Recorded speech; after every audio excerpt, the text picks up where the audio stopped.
नमस्कार दोस्तों, स्वागत है आपका आत्मवाणी में। तो चलिए एक नई कहानी से शुरुआत करते हैं। ये कहानी महाभारत काल की है, जब श्री कृष्ण हस्तिनापुर गए थे। वहां उनके सत्कार के लिए पूरी राजसभा तैयार थी। धृतराष्ट्र, भीष्म पितामह, दुर्योधन सभी उत्साहित थे। लेकिन श्री कृष्ण ने जो किया, उसने सभी को चौंका दिया। महाभारत युद्ध से पहले श्री कृष्ण शांति दूत बनकर हस्तिनापुर पहुंचे। वहां दुर्योधन ने उन्हें रथों, हाथियों, बेशुमार व्यंजन और नर्तकियों से भव्य स्वागत देने की योजना बनाई। दुर्योधन बोला, हे माधव, आप मेरे लिए पूज्य हैं। कृपया मेरे महल में पधारें। मैंने राजसी भोज की पूरी तैयारी कर रखी है।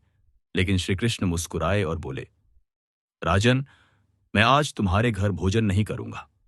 दुर्योधन आहत हुआ, बोला, मैंने अपमान किया है क्या? श्री कृष्ण बोले, जिसके घर में प्रेम है वहीं भोजन का स्वाद है। मैं तो उस घर जा रहा हूं जहां मुझे सच्चा स्नेह मिलेगा। श्री कृष्ण सीधे विदुर के घर पहुंचे। विदुर धृतराष्ट्र के मंत्री थे, ज्ञानी, धर्मात्मा, लेकिन साधारण जीवन जीते थे। उनका मकान महलों जैसा नहीं था, भोजन में कोई ऐश्वर्य नहीं था, लेकिन हृदय में कृष्ण के लिए अनन्य प्रेम था। श्री कृष्ण को देख विदुर और उनकी पत्नी भाव विभोर हो उठे। वे बोले, प्रभु, आपने मेरे जैसे साधारण भक्त के द्वार को चुना, यह मेरा सौभाग्य है। विदुर की पत्नी जल्दी से रसोई में भागी, लेकिन उनके पास कुछ खास नहीं था, केवल कुछ पके केले। वे हड़बड़ी में श्री कृष्ण के सामने बैठी और प्रेम में डूबकर केले छीलने लगीं।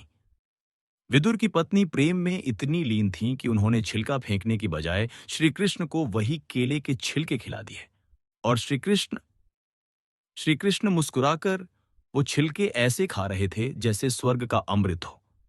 विदुर ने देखा तो चौंक कर बोले, प्रभु, ये तो छिलका है। श्री कृष्ण बोले, विदुर, ये केवल छिलका नहीं, तुम्हारी पत्नी का प्रेम है, और ऐसा प्रेम बड़े बड़े राजमहलों में नहीं मिलता। उधर दुर्योधन को जब पता चला कि श्री कृष्ण ने उसके भोज को ठुकराकर विदुर के घर सादा भोजन किया, तो वह क्रोधित हो गया।